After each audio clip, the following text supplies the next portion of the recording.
Oh, I love that. When I first jumped on, I was listening for a while. I wanted to say the first thing that came to mind, right? The first thing that came to mind is actually it could be contentious, but I'm down to have that to talk about it. Was I love how I grew up in Minneapolis, Minnesota, Southwest Minnesota, both in Dakota, Ojibwe communities, and the American Indian movement is strong, and I love the love that community has for has and had for AIM, but then also there's all this problems with AIM, but people there's so much love for the movement, right?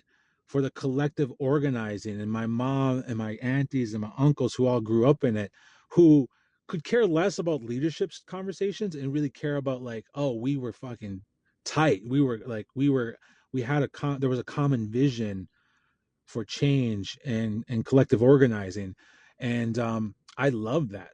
And so it's really interesting to me. I have that there's a contention when I talk to people who aren't really from where the heartland of AIM is, where they're like they have a different perspective of AIM, where it's all the bad stuff, which is rightfully there's a lot of negativity there that needs to be called out.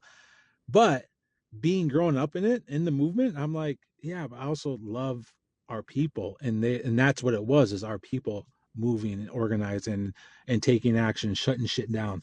So I think that's something that I just want to I would point out. um I don't, yeah, I don't want to I could keep talking, but I feel like I'm been talking a lot, so that's all. I'll just say that much. And I also love, the only thing I'd say is just I love appreciating men and Native men.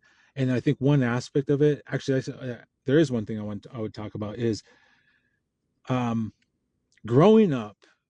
Like, I love the men who would show up in the public spaces that were there consistently, right? There's some problematic men and all of that, but like growing up in Minnesota, Jerry Dearly, who is like the MC in the Twin Cities, but he was every Native event he was there. There was one of my uncles named Dave Larson. He passed away.